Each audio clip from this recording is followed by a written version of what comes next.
Salut à toi, bienvenue dans cette nouvelle PAQ. Aujourd'hui, je vais te parler de la morphologie.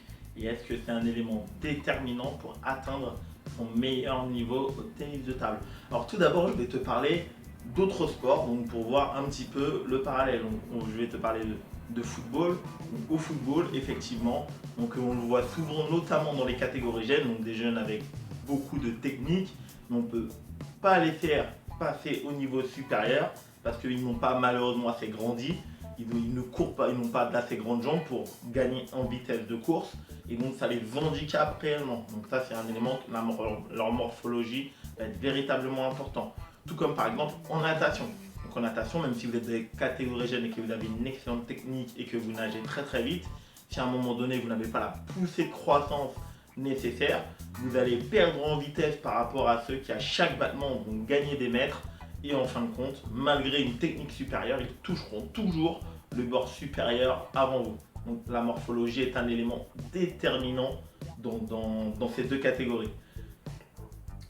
Et maintenant, la question qui te brûle les lèvres, c'est est-ce qu'au tennis de table, la morphologie, si je suis tout petit ou si je suis très grand, va m'handicaper pour atteindre mon meilleur niveau? Et la réponse est tout simplement non.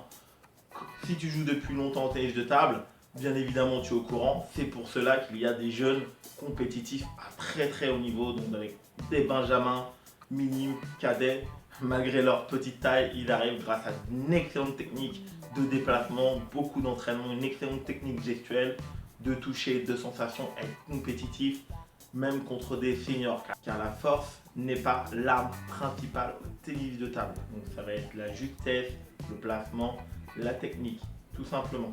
Donc, par contre, en revanche, selon ta morphologie, lorsque tu vas commencer, donc on peut s'imaginer un octogone avec le placement, l'effet, la force, la vitesse. Donc à chaque point, lorsque tu vas commencer le tennis de table, il va y avoir des choses sur lesquelles tu vas être naturellement plus sensible que d'autres par rapport à ta morphologie. Mais au tennis de table, on a la chance de tout pouvoir gommer, de tout pouvoir corriger grâce à l'entraînement.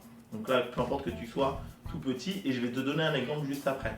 D'ailleurs, si tu es comme moi à ma taille, donc médiane, donc 1m75, comme je le fais, donc moi je n'avais pas de difficultés particulières, donc j'ai progressé dans tous les secteurs de jeu. Si par exemple tu es beaucoup plus grand, donc plus de 1m85, 1m86, tu vas avoir une facilité, tu l'imagines, à jouer, à aller toucher les balles dans les angles de la table. En revanche, tu auras une difficulté supplémentaire qui sera l'avant-coude, car comme lorsque tu es grand, tu as une masse de corps à déplacer qui est évidemment beaucoup plus importante, tout simplement.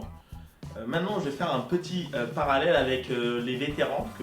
Et je lis beaucoup sur tennisdetable.fr, je suis vétéran, je viens de commencer, malgré mon passé sportif, je ne pourrais pas parce que. Et là, moi, je te renvoie à ta morphologie. Donc, le fait d'être vétéran n'est pas un handicap si tu as dans ta vie toujours fait du sport, toujours eu l'habitude de bouger, si ton corps a toujours, si tu as fait de la randonnée, si tu as fait d'autres sports avant. Donc, ce ne sera pas du tout un problème si tu t'appliques le bon entraînement. Maintenant, je t'invite à aller regarder un pongiste qui est un petit peu particulier. C'est le pongiste Thomas Bouvet, qui est licencié au CSM d'Aubonne dans le 95, donc dans le Val d'Oise, qui est atteint de nanisme. Donc tu vois, qui ne dépasse pas, qui dépasse la table, donc qui est aujourd'hui classé 810 ou 820 français, donc qui est au-dessus de moi, qui est même plus fort que moi, en valide, qui joue avec les valides, qui est multiple champion de France en handisport dans sa catégorie, et qui est bien évidemment à une morphologie dont on pourrait croire qu'elle est extrêmement handicapante pour le tennis de table avec sa petite taille et qui ne l'a absolument pas empêché à l'heure d'aujourd'hui de rentrer dans les 1% plus forts pongistes français. Donc voilà, donc si tu penses que ton âge, ta morphologie ou ce genre de choses va t'handicaper au tennis de table, je te dis que tu te trompes lourdement. Alors, petit défi donc pour la fin, donc je t'invite à mettre ta taille dans les commentaires, comme ça moi ça me donnerait une bonne idée de la taille des pongistes moyens. Abonne-toi si ce n'est pas encore fait et je te dis à bientôt pour une nouvelle vidéo.